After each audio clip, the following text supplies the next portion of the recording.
तोहर राखल राखल माल चोलिए में तोड़ जाई।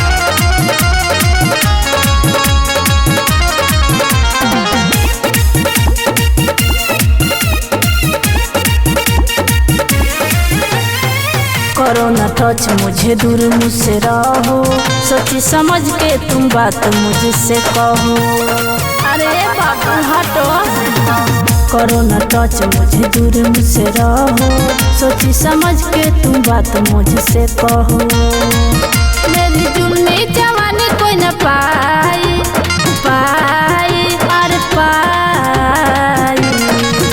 अरे होय सुनो इतना जो गई बुए मैडम बात बिगड़ जाई।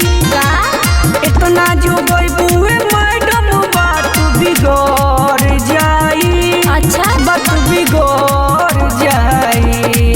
तोहर राखल राखल माल चोलिए में सड़ जाई। तोहर राखल राखल माल चोलिए में सड़ जाई। सच अरे हो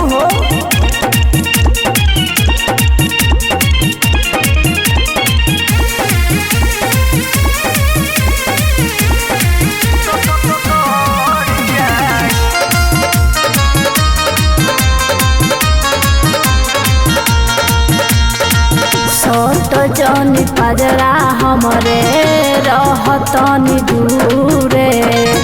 देखल का सुनर लईकी लगल तुमुए। बुढ़बा बुझत हो का ना बन तारू अपना के सती सावित्री। तो का जानतानी गोता खूबे मार तारू भीतरी।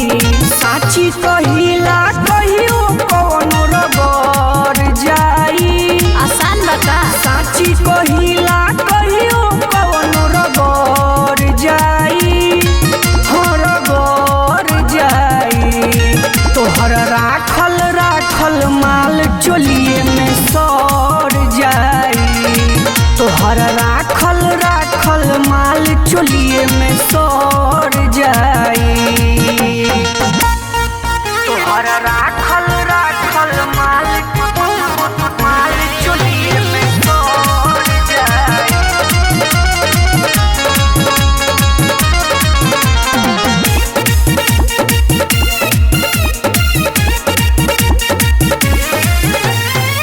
बाटे जवन माल अंदर हटे हजूर के।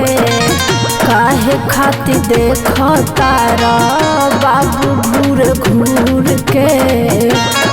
देखे वाला चीज हो। देखो तानी रानी तोहार दूनु अंगूर के। हाँ कहतानी देबू ना तो लेके जाइबू तूर के। चंदन झा तोहके लेके अपना घर जाई।